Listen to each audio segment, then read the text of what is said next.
So, eto na tayo mga boss. Game 6 dito nga sa pagitan ng San Antonio Spurs kontra nga dito sa Minnesota Timberwolves. Tatapusin na kaya ito ng San Antonio Spurs o makakabawi pa at may dadala ng Minnesota ang laban hanggang sa Game 7? At alamin din natin ang mga sinabi dyan dito nga nila Victor Wembanyama at dito nga ni Anthony Edwards.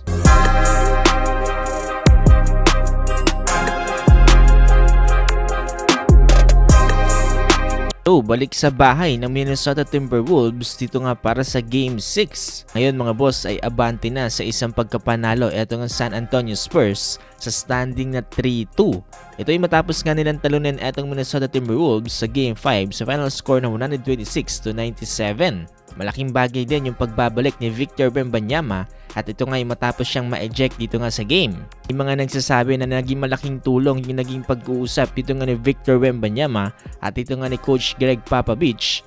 Tapos nga nitong kausapin etong si Wemby sa parking lot. Ayon nga mismo kay Victor Wembanyama mga boss, ngayon daw ay nakafocus na siya dito nga sa mga susunod na laban. Dahil yung tinanong nga siya patungkol nga dito sa nangyaring pagsiko niya dito nga kay Naz Reid, nabi dito ni Wemby na kailangan na daw nila mag-move on dahil nasa playoffs nga daw sila. Kailangan niya nga daw protektahan itong kanyang team. Ang nakalock-in na talaga mga boss atong si Victor Wembanyama dito nga para sa San Antonio Spurs. Para naman dito kay Ant-Man, yung tinanong siya patungkol nga dito sa Minnesota Timberwolves kung ano nga daw talaga yung pinakamalaking nagiging problema nila kontra sa San Antonio Spurs. Nabi dito ni Ant-Man na ang isa nga daw sa pinaka nakikita niya malaking problema ay ang mga second chances na nagagawa dito ng Spurs. Gap din mismo dito nga ni Anthony Edwards na isa nga daw talaga sa pinakamalaking problema nila ay ito nga si Victor Wembanyama.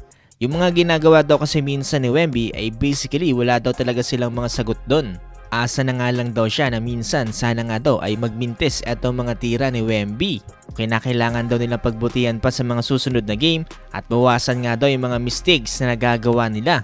Then mga boss, let's see kung makakatagos nga ba etong ang Minnesota Timberwolves o tatapusin na to ng San Antonio Spurs. E kung sino man ang manalo dito nga sa teams na to ay kakaharapin naman etong ang Oklahoma City Thunder. Sa kasalukuyan ay nagkakaroon na ng mahabang pahinga dito nga para nga sa magiging conference finals. Pala mga boss, nakikisuyo ako sa inyo na paki-like po itong ating video at paki-follow na rin po sana mga boss itong ating page dahil magiging malaking tulong po yan para sa ating channel. Maraming salamat po talaga sa inyo mga boss.